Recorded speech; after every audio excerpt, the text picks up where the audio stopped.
Alam mo ba, na ganito pala kasikat itong si Range sa Visayas. Siksikan talaga ang venue pag nalaman ng mga tao na si Range ang tutungtong sa entablado. Kumbaga kung usapang rap music ay nasa pinakaitaas pala itong si Range. Kung gaano kainit si Flo G sa Luzon ay ganun din pala si Range sa Visayas.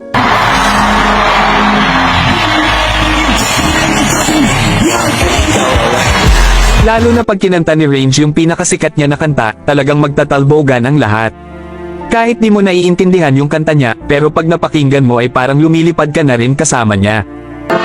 Let's go!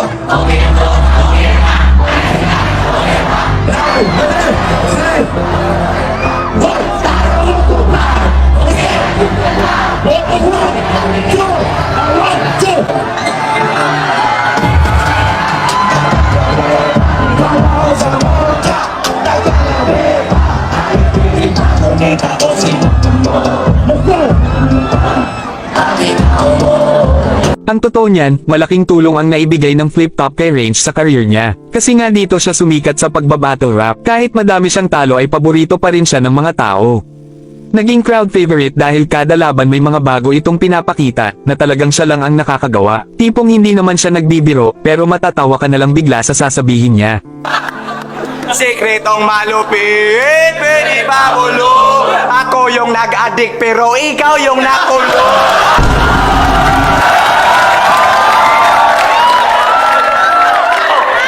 Pag may battle sa Manila, magdamagang nag-ensayo para di mapahiya ang mga Cebuano sa pagtapak sa entablado. Ako'y kabado pat barado, manalo man o matalo. Ang importante, mabigyan na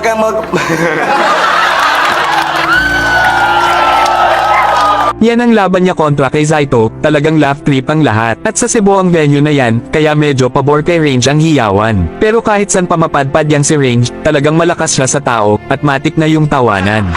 Sa laban na to, di ako papayag na body bag na lang. Kung sa inyo, boksingero ka, dito sa Flip Top, punching bag ka lang. Ha ha ha ha.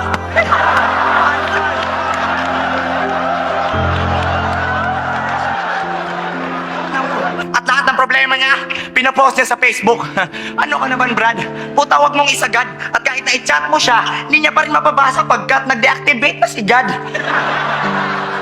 At tanga ka, kung iniisip mong may piso nit doon, kung marami kang problema, Damsa. Si Damsa, mahilig din to sa baliktaran. Pero ikay walang galing, dala niya espada sa tuwing may laban pero halata na bading. Sasapitin ko sa'yo'y hindi malaging. Kasi alam ko naman na babaliktarin mo rin ang espada, gagayahin mo na naman si Batusay, kaya yung baram, tangila. Kaya yung espada mo walang talim. Yun pala yun.